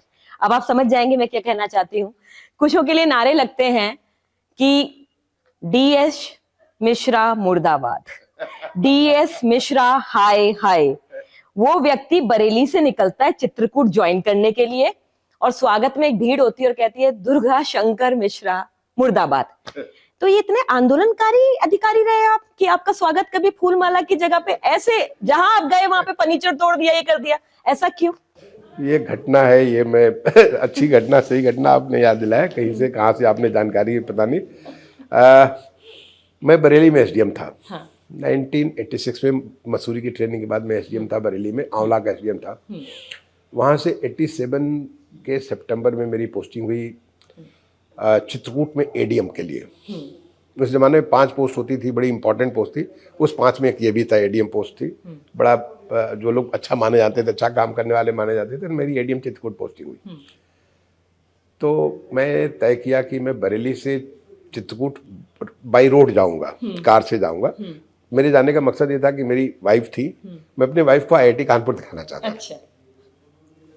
वो उनको अपना हॉस्टल, लाइब्रेरी, जब हम लोग जहाँ कभी खाने जाते थे, वो सब चीज़ दिखाना चाहता। तो मैंने कहा चलो तो हम लोग चलते हैं साथ में, आईआईटी कानपुर देखेंगे, वहाँ लंच करेंगे, उसके बाद फिर चित्रकूट। अच्छा दिखाना चाहते हैं, दिखा कुछ और दिया। तो वहाँ से चित्रकूट पहुँचेंगे। तो हम लोग नहीं, मैं गया आईआईटी कानपुर गया, आईआईटी कानपुर जाके मैंने हॉस्टल को दिखाया, अपना क्लासरूम दिखाया, सब कुछ दिखाया, सारी चीज़ दिखाया। वाइफ को मैंने अच्छे से उनको दिखाया, उनको अच्छा लगा। उसके बाद हम लोग चित्रकूट पहुँचे। मैं रात में करीब 10 बजे के आसपास चित्रकूट पहुँचा हूँगा। एडीएम का बंगला, पुराना ब्रिटिश रेजिडेंट का बंगला, बहुत बड़ा बंगला है। और इनफैक्ट गेट से घुसने के बाद करीब 100-150 मीटर के बाद तब जाके मेन पड़ता। तो मैं जब गेट से घुसा हूँ, मेरी गाड़ी घुसी और नारे चालू हुए, डीएस मिश्रा मुर्दाबाद, डीएस मिश्रा हाय हाय, एडीएम साहब मुर्दाबाद। मैं सोचा कि भाई, मैं तो जब मेरी पोस्टिंग हुई थी, जब मेरा ऑर्डर आया था चित्रकूट धाम करवी का एसडीएम, तो मैं तो जानता भी नहीं था कहाँ है, मैं कभी कभी वहाँ गया भी नहीं था। तो मेरी क्या दुश्मनी किसी से होगी? और मैं आज पहले दिन आ रहा हूँ, किसी का कोई नुकसान नहीं, अगर कोई बरेली में मेरी हाय करे तो बात भी समझ में आएगी। मैं वहाँ पे तो हूँ, बहुत सारे गलत लोगों को मैंने उनके खिलाफ कार्रवाई की, यहाँ में घुसते ही मेरी स्वागत हो रहा है, हाय हाय और मुर्दाबाद और ये सब से हो रहा है। मुझे बड़ा आश्चर्य हुआ। मैं पहुँचा, बंगले पे पहुँचा। बंगले पे मैं देखा कि हमारे एसडीएम साहब, आरपी सिंह एसडीएम साहब थे, एक मिश्रा जी थे, हमारे तहसीलदार साहब थे, नायब तहसीलदार, सब लोग खड़े थे, पुलिस वाले खड़े थे मेरे स्वागत में। कि लोग पहुँचने वाले, उनको खबर तो था ही कि मैं पहुँच रहा हूँ, और सबका गर्दन झुका हुआ। तो हमने कहा भाई उतरा, हम और हमारी वाइफ उतरे। हमने कहा भाई क्या बात है, लोग कैसा स्वागत है ये? नमस्ते कर रहे हैं सब लोग सर झुका करके। हमने कहा कोई कुछ प्रॉब्लम है? तो कहते हैं सर एक बड़ा दुखद समाचार है। तो मुझे बड़ा धक्का लगा। मुझे मेरे माता बाबूजी जो है मेरे साथ ही रहते थे बरेली में, तो वो लोग गांव चले गए थे। मैंने उनको गांव भिजवा दिया था कि काम नए जगह जा रहे हैं, बाद में बुलाएंगे। तो मैंने कहा कोई हमारे गांव से खबर है? बोले नहीं सर आपका बड़ा नुकसान हो गया। हमने कहा क्यों? तो सर ये आंदोलनकारी हैं, वो आपके ट्रक पे चढ़ करके उन्होंने खूब तोड़फोड़ की है। तो मुझे लगा कि यार ये क्या तमाशा है, स्वागत कर रहे हैं हाय हाय करके, मुर्दाबाद करके, ऊपर से फिर हमारा सामान तोड़ दिया। तो मैंने कहा देखो भाई पैसा तुमको बहुत कुछ माने, हम लोग को सैलरी बहुत थोड़ी मिलती थी। तो हमने कहा बेटा भाई हमारे पास पैसा वैसा तो है नहीं, अगर कुछ हमारे मेज कुर्सी सामान भी मेरे पास बहुत नहीं है, अगर मेज कुर्सी कुछ टूट गया होगा तो तुम लोग ठीक करा देना, कोई बात नहीं, बट इन लोगों से हमारी क्या दुश्मनी है, ये क्यों हमारा सामान तोड़े? बोले साहब लोग आंदोलन चल रहा, महीने भर से आंदोलन चल रहा है। तो मुझे पता नहीं कुछ ऐसे ही कुछ अगेन भगवान की प्रेरणा है। मैंने कहा कि ऐसा करो 5 आंदोलनकारियों को बुलाओ, तुरंत आए, मैं उनसे बात करूंगा, लेकिन छठा होगा तो फिर मैं उसको टांग दूंगा। मैं उससे पूरी सख्त आवाज है, उसमें बड़ा दुबला पतला लंबा सा होता था, तब मेरी थोड़ी पर्सनालिटी भी अलग थी। मैंने कहा तो उन लोग भी घबराए कि कैसा आदमी आ गया, आते ही इस तरह से कह रहा है कि 5 को बुला, छठा बुलाओगे तो टांग दूंगा। तो 5 आदमी, उन लोग जाके जो भी कहा होगा, 5 आदमी तुरंत आए। वो 5वां आदमी सबका गर्दन झुका हुआ, तो वो तो गलती तो किया ही था उन्होंने।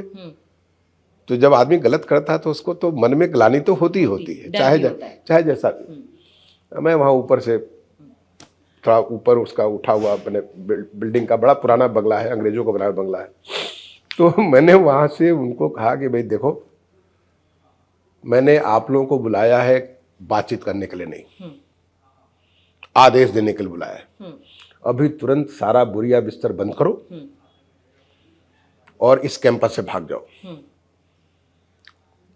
अगर भाग जाओगे तो 1 हफ्ते के बाद मैं तुम्हें बुलाऊंगा, जब मैं अपने जगह को समझ जाऊंगा कि इस जगह में क्या है, मेरी क्या जिम्मेदारी है, तो मैं समझ जाऊंगा, फिर तुमको बुलाऊंगा और तुम्हारी जो भी समस्या होगी, मैं नहीं जानता तुम्हारी क्या समस्या है, इन लोगों ने पूछा भी नहीं मैंने, तुम्हारी समस्या जिंदगी में कभी समस्या रह नहीं जाएगी।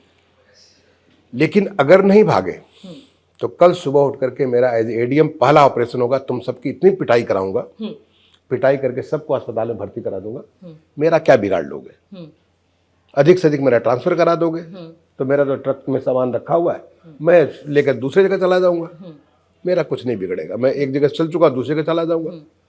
लेकिन तुमको बेटा जिंदगी भर याद रखेगा कि किसी एडीएम से तुम्हारा पाला पड़ा है, मैं तुम्हें नहीं छोड़ूंगा। मैं बोले उसके बाद मैंने कहा और कुछ नहीं बोलना मुझे, बस तुम लोग वापस जाओ। अब इन्होंने मैं छोटा बच्चा था, मेरी उम्र कितनी रही होगी, मैं उस समय 22 साल में आईएएस में आ गया था, पहले फर्स्ट अटेम्प्ट 22 साल में आईएएस आ गया था। 23-24 साल प्लस 25 साल का रहा मैं। तो जब इनको बोला तो मैंने बोल के मैं अपना चला गया अंदर सोने के, 12-1 बज गया सोने में। सवेरे में उठा 8-8 बजे के आसपास उठ करके नहा धोते, मैंने कहा कि अपने से भाई क्या हुआ, वो आंदोलनकारी लोग हैं सर, वो रात में सब भाग गए। और रात में ही भाग गए। तो मुझे लगा कि थोड़ा बड़ा आश्चर्य हुआ। लेकिन देखिए इसका एक सुखद अंत भी बताता हूँ। मैंने ये तो वो बात हुई, मैंने 1 हफ्ते के बाद बुलवाया उन लोग कि मैं अपने वर्ड्स, देखो अपने वर्ड्स में किसी को देता हूँ तो वर्ड्स में पूरा पालन करता हूँ। आज तक कभी ऐसा हुआ नहीं, कोशिश करता हूँ कि मेरी इंटीग्रिटी 100% हो। मैंने 1 हफ्ते के बाद उनको अपने दफ्तर में बुलाया।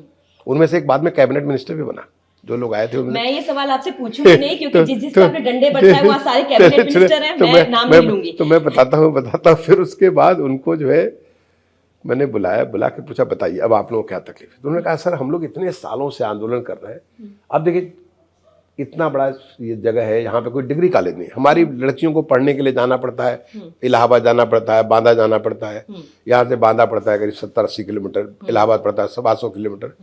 तो बच्चियों को पढ़ने के लिए कॉलेज तो होना चाहिए ना। हमने कहा बिल्कुल सही करे, बनेगा। अब आपने हमको बता दिया बन जाएगा।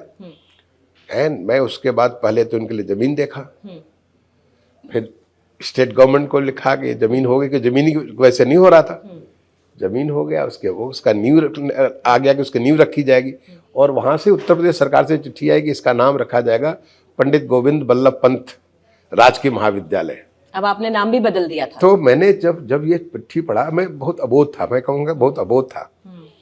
उस समय पंडित गोविंद बल्लभ पंत जो हमारे प्रदेश के मुख्यमंत्री रहे हैं, देश के गृह मंत्री रहे हैं और बहुत बड़े पर्सनालिटी थे, बहुत बड़े व्यक्तित्व रहे, उनके प्रति मेरा बड़ा सम्मान है। तो उनकी सेंटरनी चल रही थी, तो राज्य सरकार से आदेश आया था कि हर एक जगह इनके लिए कुछ कुछ चीज़ कराने के लिए हमने भी अपने यहाँ, जब मैं चूँकि नगर पालिका का ओसी हुआ करता था, ऑफिसर इंचार्ज होता था, वहाँ मैंने एक मार्केट बनाया था, उसका नाम रखा था पंडित गोविंद बल्लभ पंत शताब्दी मार्केट है, कुछ इस तरह का नाम रखा था। आपने बदल दिया। तो मैंने अपने इसी अबोधता से, मैं नहीं जानता था ये सब, क्योंकि मैं कभी राज्य सरकार का ऐसा कोई हमको ध्यान नहीं था, मैंने एक चिट्ठी लिखी। देखिए पंडित गोविंद पंत जी इतने बड़े व्यक्तित्व हैं, देश के इतने बड़े, हमारे राष्ट्रीय आंदोलन के इतने बड़े ये रहे व्यक्तित्व रहे हैं, इनके नाम पे पूरे देश में कई जगह इनके नाम से संस्थाएं हैं, कॉलेज है, स्कूल है, लेकिन चित्रकूट अगर दुनिया में अगर कोई जानता है तो केवल गोस्वामी जी की वजह से जानता है। तो अगर इस विद्यालय की अगर नींव रखी जानी तो इसका नाम तो इनका नाम जो है संत गोस्वामी तुलसीदास राजकीय महाविद्यालय होना चाहिए। एंड रमा जी, राज्य सरकार से चिट्ठी आ गई और उसका नींव रखा गया गोस्वामी तुलसीदास राजकीय महाविद्यालय, और उस विद्यालय में मेरी तस्वीर भी है। मैं जाकर के वहां पे इतना खुशी होती, मैंने बनी बाद में। मैं सर आज के लिए एक सवाल करना चाहूंगी। एक आम नागरिक, एक आम आदमी जो आज भी पुलिस स्टेशन के आगे जाते हुए कांप जाता है, और अगर पुलिस वाला आ जाए तो घर छोड़ के भाग जाते हैं। आज भी गांव में ऐसी स्थितियां हैं, हम भले ही डिजिटल भारत की बात कर रहे हैं। आज उत्तर प्रदेश में सर माना जाता है कि जितने भी अधिकारी होते हैं उनका एक राजनीतिकरण होता है, कहीं ना कहीं वर्दहस्त राजनीति का उनके ऊपर होता है, या भविष्य में वो अपने आप को राजनीति में कहीं ना कहीं देखते हैं। आज जो सिंघम चल पड़े हैं कि वर्दी पहनी और हम सिंघम हैं, रील में आ रहे हैं, रील में अच्छे अच्छे कोटेशन, अच्छी बात है, मोटिवेट कर रहे हैं, लेकिन काम से ज्यादा रील्स में भी दिखाई दे रहे हैं अधिकारी। ये जो अधिकारियों का व्यक्तिगत गुण है सर, जैसे आप आईएएस बने तो एक मानक होता है सर, आपकी ट्रेनिंग होती है लाल बहादुर शास्त्री एकेडमी में, कैसा बिहेवियर होना चाहिए, जेंटलमैन लुक होना चाहिए, हीरोइक पर्सनालिटी होनी चाहिए, एक ऐसी छवि होनी चाहिए जिसे लोग कहें कि हाँ हमें कलेक्टर साहब जैसा व्यक्तित्व बनना है। लेकिन आज मैं नाम नहीं लूंगी, व्यक्तिगत आचरण के ऊपर सवाल उठने लगे हैं, व्यक्तिगत चारित्रिक गुणों के ऊपर सवाल उठने लगे हैं। आपने वो सर्विस देखी है जहां पे सम्मान था, अब लोग आ रहे हैं, आप क्या लूप देखते हैं और क्या सलाह देना चाहेंगे? देखो, ऐसा है कि किसी को, सबसे बड़ी बात है कि जब आप अगर कहीं ऊंचे स्थान पे बैठते हैं तो आप सबकी नज़र में रहते हैं। हाँ जी। जो कहते हैं ना कि मतलब आप उसको किसी से छुप नहीं सकते। नहीं। बहुत लोग इस कंफ्यूजन में रहते हैं कि हम जो काम कर रहे हैं दूसरों को पता नहीं है। सबको सब कुछ पता है, दुनिया सब जानती है, जनता सब जानती है। इसलिए आपका आचरण और आपका चित्र, क्योंकि हम एक लीडरशिप रोल में है। हाँ। पब्लिक सर्विस में हम एक लीडरशिप रोल में भी होते हैं, और हमारी चीज़ दूसरों को मोटिवेट करती है। राइट। इसलिए मुझे लगता है कि वी मस्ट क्रिएट एग्जाम्पल्स, और अगर हम ऐसा नहीं करते, ये मान कर कि हम कुछ भी कर लेंगे, आप ये मान के चलिए कि लोग आपके सामने तो कुछ होते हैं बट पीछे आप कुछ और होते हैं। आपको दुख होता है सर, आप ऐसे जब अधिकारियों के बारे में सुनते हैं कि देखिए वो उस पद पर है, उसने बदतमीजी कर दी, झापड़ चला दिया, बोल दिया, छोटे कर्मचारी बैठे उठा करके बाहर कमरे से निकाल दिया, तो आपको दुख होता है एक वरिष्ठ अधिकारी होने के नाते? क्योंकि मैंने आपके बारे में एक चीज और सुनी है, और उस व्यक्ति से सुनी है जिसने आपको देखा है करीब से, कि आप जब आगरा में कलेक्टर थे ना, तो रात के 2 बजे भी कलेक्टर साहब के फोन पर एक बाप रो सकता था और बोल सकता था कि मेरे बेटे का अंतिम संस्कार करा दीजिए, मेरी बेटी की शादी होनी है। लेकिन आज का अधिकारी को आप डायरेक्ट फोन ही नहीं कर सकते, या उनको जो नंबर दिया जाता है उस पर भी आपको तमाम अप्रोचेस लगानी पड़ती है। तो ऐसे में आपको दुख नहीं होता कहाँ पहुंच गई ये ब्यूरोक्रेसी? नहीं, बिल्कुल होता है। देखिए, वो जो आप घटना बता रही हैं, एक दिन रात में मैं आगरा में, जब मैं कलेक्टर था तो मैं तो 24 घंटे उपलब्ध रहता था। कोई भी मेरे यहाँ सुबह 4 बजे भी आना चाहे तो आ सकता है, कोई रोक टोक नहीं होती थी। और मेरा जो गार्ड होते थे ड्राइवर, उनको कहता कि कोई भी होगा मैं उनकी बात आकर के सुन लूँगा।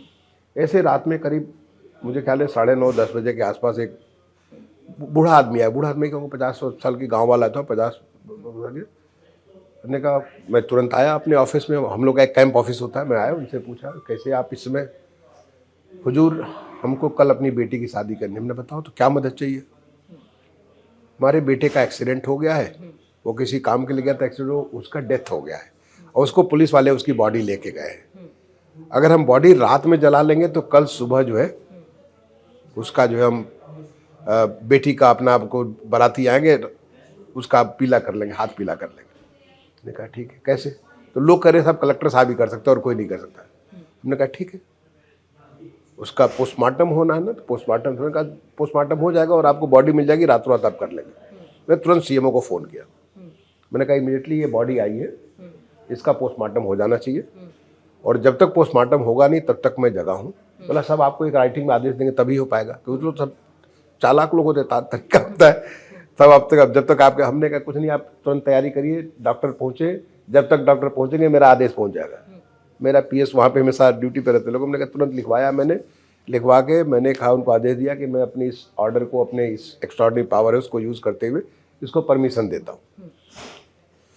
और रात में 2-3 बजे तक जब तक उसका हुआ नहीं, तब तक जब तक मुझे फीडबैक मिला मैं जगा रहा, फीडबैक लेता रहा कि क्या हुआ, हो गया, उस बॉडी मिल गई, और उसका सुबह होने से पहले उसका संस्कार हो गया। उसके लिए भी मैंने अपने एसडीएम को बुला के लगा दिया कि अब आप इसकी मदद करिए, इसका संस्कार यहाँ पे जो हमारा जो जमुना जी के किनारे बना वहाँ उसका संस्कार हो जाना चाहिए, सूरज उगने के पहले ये काम खत्म हो जाना चाहिए। तो देखिए ऐसा काम, और एक नहीं ऐसे दसियों काम मैं बता सकता हूँ जिसमें जब आप किसी का ऐसे काम करते, कितनी दुआएं देते हैं वो लोग। आपके पिताजी की पहली सलाह, कितनी दुआएं देते हैं, मतलब क्योंकि वो लोग अपने मन से, एक तो होता कि आपके पद को देख के, आपके अधिकार को देख के, आपके गाड़ी के बंगले को देख के लोग सलाम करते हैं, लेकिन जो आपको अंदर से सलाम, आपको एक और आपको बात बड़ी बताता हूँ मैं हमेशा दिल में छू जाती है। मैं भारत सरकार में डायरेक्टर था, ज्वाइंट सेक्रेटरी था, ये सब करने के बाद में उत्तर प्रदेश वापस गया था। वहाँ मुझे जाके फिर मुख्यमंत्री जी का, मुझे प्रमुख सचिव, उसमें मायावती जी मुख्यमंत्री, प्रमुख सचिव बन गया मुख्यमंत्री जी का। एक कोई आए थे वहाँ नगराम, लखनऊ के नगराम से कोई सज्जन आए थे, पुराने जमींदार लोग हैं, कि साहब आपके हाथ से जाड़े के मौसम में कंबल उठवाएंगे। हमने कहा अच्छी बात है, पैसा आपका लगता है, हमारा भी थोड़ा सा, उनकी दुआ हमको भी मिल जाएगी। मैं चला, मैं कहा आता हूँ आपके साथ आऊँगा। और दोपहर में, मतलब लोग जानते हैं कि मुझे बहुत गाँव वाली चीज़ें पसंद है, मूँगफली और गाजर और ये सब चीज़ बहुत पसंद है। मैंने कहा सब आपके लिए सब व्यवस्था रहेगी, जब आप सीडी हुआ करते थे। मैं गया, अपना निकल गया, बगैर कोई सिक्योरिटी लिए हुए मैं सीधे निकल गया। रास्ते में एक बहुत बड़ा एक्सीडेंट हो गया, इसके लिए ट्रैफिक जाम हो रखा था। हमें देखा लगता है पहुंच नहीं पाएंगे। तब तो कोई आदमी आया, बोला कि सर आप डेवलपमेंट डिपार्टमेंट के। मुझे एक बार लगा मैं कहाँ से डेवलपमेंट डिपार्टमेंट, मुख्यमंत्री का प्रमुख सचिव। फिर मुझे याद आया कि भाई मैं तो यहाँ का मुख्य विकास अधिकारी रहा हूँ, लखनऊ का मैं 3.5 साल मुख्य विकास का, और कोई गांव ऐसा नहीं होगा जहाँ पे 3 बार न गया हूँ। हर गांव में कुछ न कुछ जरूर किया मैंने, हर गांव के लिए। तो मैंने दिमाग में आया कि लगता है कि मुझे सीडीओ समझ रहा भी है। हमने कहा हाँ। वो आदमी पता नहीं कहाँ से किसी पुलिस वाले को पढ़ के लाया, और मेरे आगे आगे पुलिस वाला सीटी बजा के इधर उधर कैसे कैसे करते करते मुझे निकाल दिया। मेरे लिए आसान काम था, मैं कलेक्टर साहब से कहता, कलेक्टर साहब का कोई फोर्स लगता है तो तक सब सारा हो जाता, या एसएसपी को कहता तो सब सारा हो जाता, लेकिन उसने निकाल दिया। निकालने के बाद मैं थोड़ा सा गाड़ी आ गई, मैंने कहा गाड़ी रोको, देखे उस आदमी को, तो आदमी मिला नहीं। मुझे लगा देखो यार कितना अच्छा है कि जो मैंने उस जमाने में, बहुत पहले, मैं उसके तो काफ़ी पहले, मैं 90 से 93 में मैं लखनऊ का सीडी होता था, आज भी लोग उसको याद रखते हैं। बातों का सिलसिला चलता रहेगा, क्योंकि इतना आसान नहीं है कि आपकी 40 साल की जर्नी को आपके बड़े बड़े जो देश चलाने वाले लोग हैं, राज्य चलाने वाले लोग हैं, उनके साथ के अनुभव को हम इस छोटे से कैमरे में कैद कर पाए, पर समय की एक सीमा है। मेरा आपसे एक आखिरी सवाल है, संवेदनशील सवाल है, कि ये जो आज की जेनजी है, जिसको हम नई पीढ़ी कहते हैं लेकिन नया शब्द दे दिया है, उसको जब आप देखते हैं सिर्फ रील में उलझा हुआ, देश, प्रशासन, राष्ट्र, इससे सिर्फ इतना जितना उस 1 सेकंड की, 1 मिनट की रील में आ जाए, तो आप, क्योंकि कहते हैं ना कि पूरे बाल सफेद हो चुके हैं, बड़ी बड़ी नौकरियां देख चुके हैं, काम देख चुके हैं, आप उनको क्या संदेश देना चाहेंगे हमारे इस मंच से कि राष्ट्र के लिए कुछ करना है? बिल्कुल, आपको मैं कुछ चीज़ें बताना चाहूँगा। मैं लगातार बोलता रहता हूँ, देखिए मैं आपके सामने नहीं, बल्कि मैं अपने अधिकारियों को जब भी संबोधित करता हूँ, उनको मैं हमेशा कहता था, पहली चीज़ कि सुनना सीखो। सुनो, पूरा ध्यान से सुनो, दूसरे की तकलीफ को खाली सुन लोगे, उतने से ही आधा तो ये खत्म हो जाएगा। उसके बाद फिर करोगे तो फिर 100% खत्म हो जाएगा। दूसरा, संवेदनशील बनो, अपने आप को उसके साथ जोड़ो, जो आदमी है उसके साथ जोड़ो। जब जोड़ोगे तो उसकी तकलीफ समझ में आएगी। जब आप, जैसे कि जब आप किसी दूसरे के स्कूल के मास्टर के जब देखते हो, तब आपको समझ में आता है कि उसे क्या करना चाहिए। नहीं तो दूर से देखोगे, डिस्टेंस से नहीं समझ में आएगी। तीसरा, राष्ट्र के प्रति समर्पित हो, देशभक्ति। ये मौका है नेशन फर्स्ट। और आपको तो पहले जमाने में तो बड़ी मैंने लोगों को बड़ी मशक्कत करनी पड़ती। सरकार में तो हमको सब कुछ, सारी अधिकार मिल गए। उस अधिकार से आप कितना सारे लोगों की जिंदगी में खुशहाली ला सकते हो, कितने सारे एरिया को बदल सकते हो। चौथा, रिजल्ट ओरिएंटेड बनो। देखो कि जो ऐसा नहीं कि मैंने खाली प्लान बनाने से, कागज पे बनाने से, कुछ एक प्रोजेक्ट अपना एक प्रेजेंटेशन बनाने से इससे कुछ नहीं होता है। थोड़े समय के लिए सुकून मिलेगा, लेकिन फिर सबको उसकी असली जो कहते हैं ना कि मैंने सोना तो सोना ही रहेगा, बाकी सब चीज़ तो जो है उसकी तो असलियत खुली जाएगी। तो इसलिए आपको बी रिजल्ट ओरिएंटेड, रिजल्ट करो।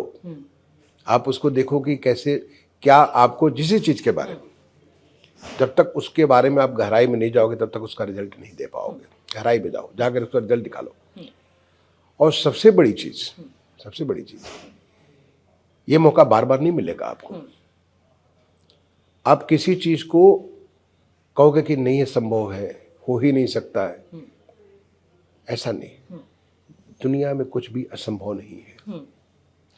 एक बार कोशिश करके देखो। एक लाइन में अगर हम ये कहना चाहें कि एक बात अगर आज का जेनजी समझ ले तो उसकी जिंदगी पलट सकती है, वो एक लाइन क्या होगी? You can make it happen. आज हमारा देश विकसित भारत के लिए जिस तरह चल रहा है, जो परिवर्तन की लहर है, जो आज हर जगह पॉजिटिविटी है कि काम करने का जो मौका है, मैं तो कई बार मैं एनवी करता हूँ कि जब मैं एसडीएम था, जब मैं एडीएम था, जब मैं डीएम था, तो क्यों नहीं ऐसा माहौल था। मैं इस बात को एनवी करता हूँ। आपके लिए ऐसा माहौल बना हुआ है, देश तैयार है आपके रिजल्ट लेने का, आपको वो परिवर्तन करने का जो आपको भी फर्क आएगा, क्योंकि अल्टीमेटली आप भी एक नागरिक हो। अगर सब अच्छी चीजें होंगी तो आपको ही फायदा मिलेगा। तो क्यों नहीं करते हो? मौका है, करके दिखाओ, और तुम कर सकते हो। हमारे यहाँ आने के लिए, इतना बहुमूल्य समय देने के लिए, और उस किताब को खोलने के लिए जो किताब 40 वर्षों में संकल्प, संघर्ष और सफलता से लिखी गई, बहुत बहुत साधुवाद, आपको प्रणाम। आज के इस पॉडकास्ट का अंत मैं अनंत के साथ करूंगी और एक छोटी सी घटना बताऊंगी, और आप समझदार है, समझ जाएंगे। मैं आपको बहुत पहले लेकर के चलती हूँ, कानपुर आईआईटी का कमरा नंबर 305। अचानक से एक दुबला पतला लड़का साइकिल लेकर जा रहा था। उसके पास लोग भागते हुए आते हैं और कहते हैं, जल्दी चलो, क्या हुआ? वो घबरा जाता है, तुम्हारे कमरे में आग लग गई है। जैसे ही वो लड़का अपने कमरे के बाहर पहुंचता है, उसका सब जलकर राख हो जाता है। उसके सारे कपड़े, बाबूजी ने एक सूट सिलवाया था कि जब तू इंटरव्यू देगा ना आईएएस अधिकारी का, यूपीएससी का, तो इसको पहन करके जाना। वो भी सूट राख हो जाता है। जानते हैं, उस बच्चे की आंखों में आंसू तो होते हैं पर मुट्ठियां बंध जाती हैं। वो जानता है ये तो कपड़े जले हैं, किताबें जली हैं, लेकिन बचा है मेरा हौसला। और इसी आग से, इसी धुएं से मैं इस देश में एक शब्द लिखूंगा जिसका नाम है जय हिंद। ऐसे ही लाल हैं जो भारत में कमाल कर रहे हैं।